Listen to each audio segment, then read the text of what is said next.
¿Qué les diría a quienes sueñan con crecer en esa profesión? Tienen que invertir tiempo y esfuerzo como si fuera un banco para que puedan ustedes lograr lo que sueñan. Pues el aprendizaje se logra mejor de una manera cordial, de una manera amable y no solo con presión y con trabajo excesivo o con guardias excesivas.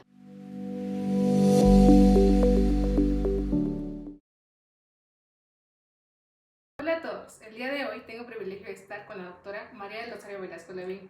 Ella es médico pediatra, gastroenteróloga pediatra, apasionada docente y líder de enseñanza de epidemiología clínica y medicina basada en evidencias del Departamento de Salud Pública de la Facultad de Medicina de la UNAM. Tiene una trayectoria clínica, académica e investigadora muy admirable y sin duda considero que es un referente de lo que la medicina en México puede lograr cuando se juntan tres factores: disciplina, compromiso y vocación. Doctora, gracias por acompañarnos. Mucho gusto, muchas gracias. Para comenzar, me gustaría ir al inicio de su camino profesional. ¿Qué fue lo que la llevó a elegir la pediatría como especialidad? Bueno, en los tiempos en que yo tenía que decidir por la especialidad, teníamos la oportunidad de hacer lo que se conocía como residencia rotatoria, que es un equivalente en el posgrado del internado de pregrado, y esto nos permitía rotar por las 4 especialidades básicas: pediatría, medicina interna, ginecología y cirugía. Entonces esto nos daba la oportunidad de poder darnos cuenta sobre qué tipo de pacientes queríamos formarnos y lo que sería nuestro desarrollo profesional. En el paciente pediátrico, en el paciente adulto, nos daba la oportunidad de saber si queríamos dirigirnos únicamente a parte clínica o nos preferíamos a la parte quirúrgica.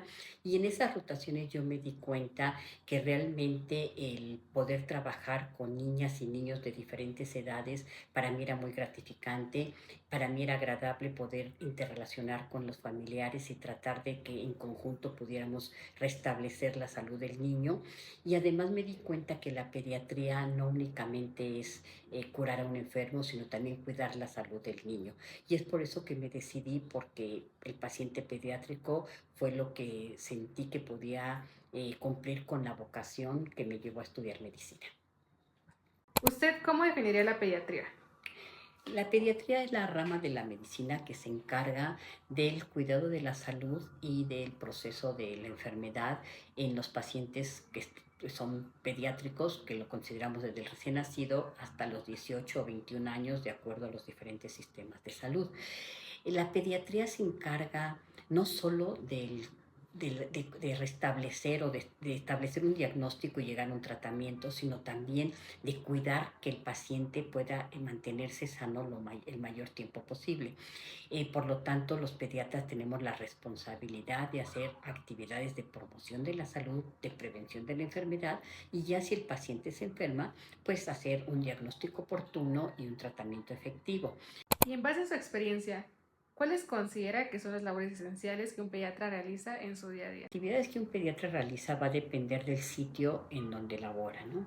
Si labora en un hospital de tercer nivel o un hospital de segundo nivel o a nivel de consulta de primer nivel, a nivel institucional, a nivel particular.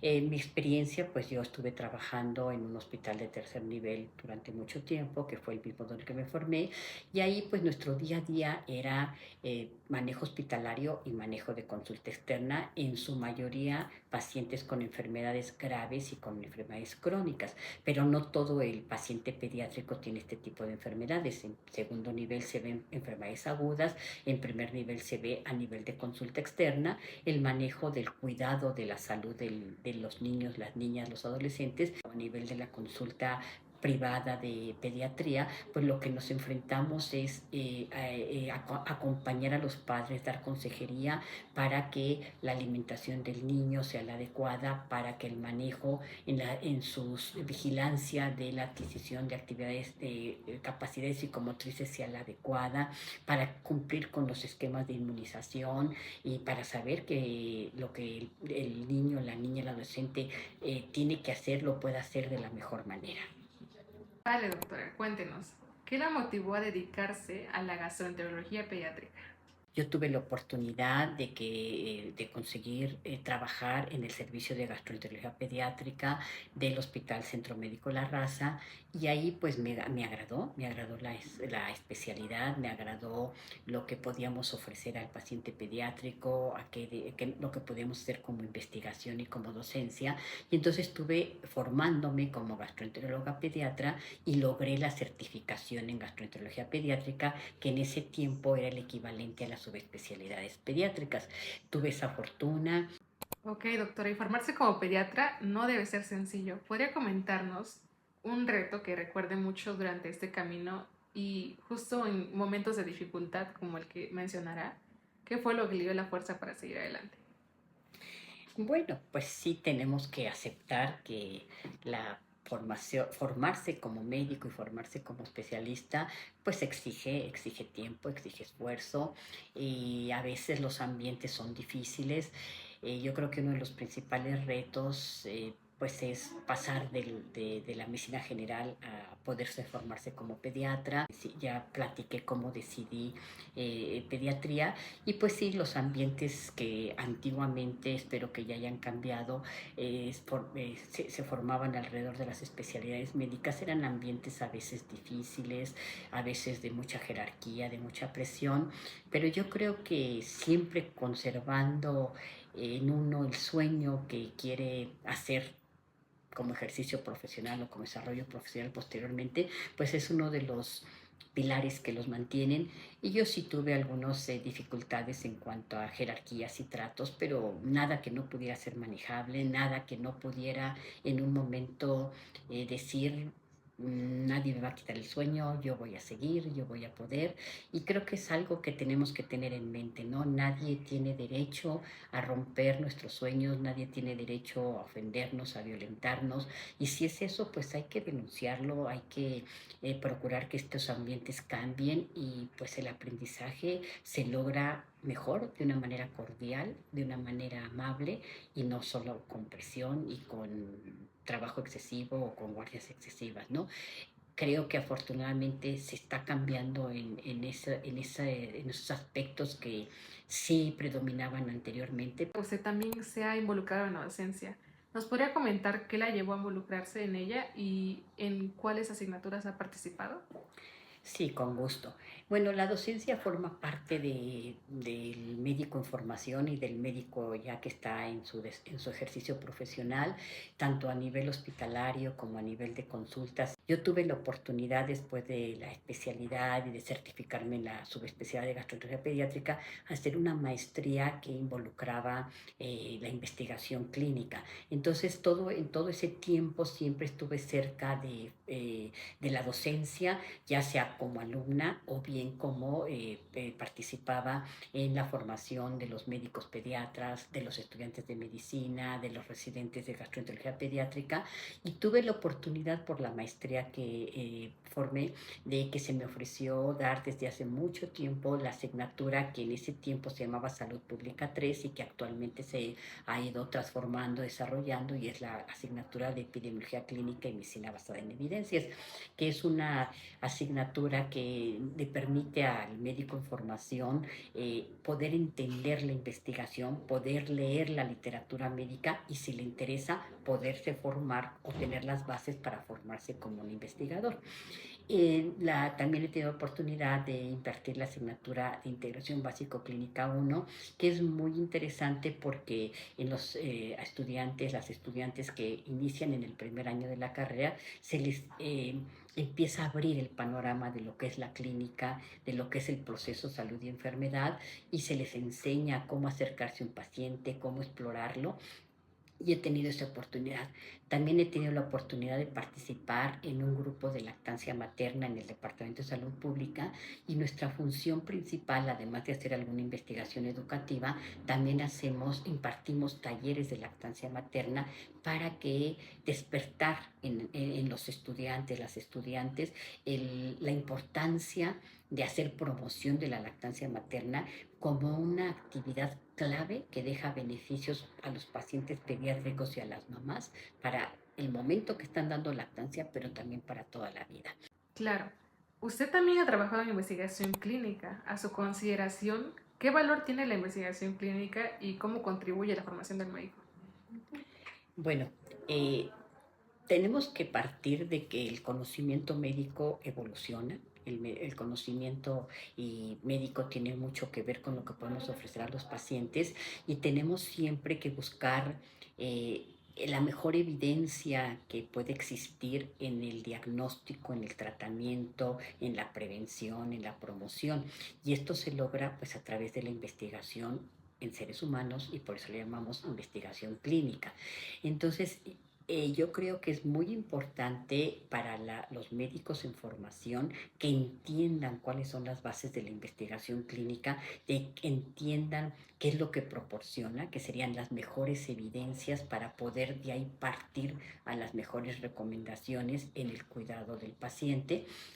Y en una parte, yo creo que cuando se están formando es importante que les enseñemos las bases y les enseñemos a leer la literatura se va produciendo a partir de la investigación clínica. Es un punto muy importante, doctora, y sin duda es básicamente lo que se encarga la epidemiología clínica y la medicina basada en evidencias, la asignatura que usted imparte, y pues se hace bastante bien. Yo creo que el programa sí lo llena bastante bien, esa parte de enseñar al médico de dónde viene y cómo leer la evidencia. Creo que es básico, ¿no? A veces las y los estudiantes como que no les es de mucho agrado este tipo de asignaturas porque piensan que es más importante la propedéutica, la clínica, la fisiopatología.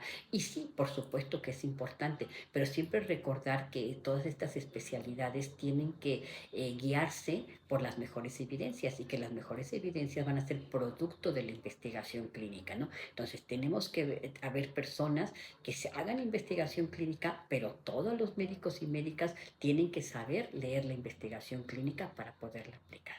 Claro. Para cerrar la entrevista, doctora, me gustaría pedirle un mensaje para las y los estudiantes de medicina. ¿Qué les diría a quienes sueñan con crecer en esa profesión y convertirse en un buen profesional de la salud? Bueno, yo iniciaría felicitando a las y los estudiantes que decidieron dedicarse a esta noble profesión, que ya están dentro de una institución educativa que les está formando y que sé que para poder estar y para poder llegar se necesita mucho esfuerzo, tanto de ellos como de sus familias, y eso merece un reconocimiento y una felicitación. Después les diría, tienen que invertir tiempo y esfuerzo como si fuera un banco para que puedan ustedes lograr lo que sueñan. ¿Sí? Eh, Tenemos que ser muy autodidactas, aunque sí vale y sí influye el tipo de programas y el tipo de docencia que se hace, mucho va a depender de que cada quien realmente se comprometa con su formación profesional. Entonces yo les diría, comprométanse con su formación profesional, aprovechen todos los tiempos que tienen de contacto con la información y de contacto con las y los pacientes. Recordar siempre que la profesión médica es una profesión de servicio y para poder servir a nuestros pacientes de la mejor manera tenemos que tener una buena preparación. Siempre dudar de nuestros conocimientos, siempre saber que tenemos que actualizarnos, tener la responsabilidad de tener una buena formación, pero tener la actitud de servicio, tener empatía con los pacientes, con los y las familiares de los pacientes es muy importante y pues saber que es una profesión en la cual pueden obtener grandes satisfacciones, pero que también implica grandes responsabilidades, tanto durante su formación profesional como durante el ejercicio de la profesión. Estamos trabajando con seres humanos que muchas veces están sufriendo porque están en una enfermedad o su familiar está en una enfermedad y que merecen toda la consideración, la compasión, pero merecen también la mejor atención médica y también recordar que no nos debemos dedicar únicamente a la enfermedad, sino también al cuidado de la salud y por eso es tan importante que nos formemos en promoción de la salud, en educación para la salud, en prevención de la enfermedad. Les diría, hagan todo lo que tienen que hacer para que esto que los llevó a decidirse por ser médicos nunca se empañe, nunca se pierda, a pesar de que haya materias difíciles, profesores difíciles, pacientes difíciles. A pesar de todo eso, siempre recurran a lo que les llevó a decidirse por la profesión médica y recordar que es una profesión de servicio y que eso implica que tenemos que tener una muy buena preparación para poder brindar la mejor atención a quien se lo merece, que son los pacientes. Claro, doctora, tocó varios puntos importantes. Nuevamente, muchas gracias por compartir su tiempo y su experiencia. Estoy segura de que todo lo que nos compartió será de gran valor para muchas personas, para muchos estudiantes, y pues gracias por esa entrevista. Al contrario, muchas gracias por haberme tomado en cuenta para esta entrevista y les deseo lo mejor para ustedes, para su formación y estoy aquí para servirles.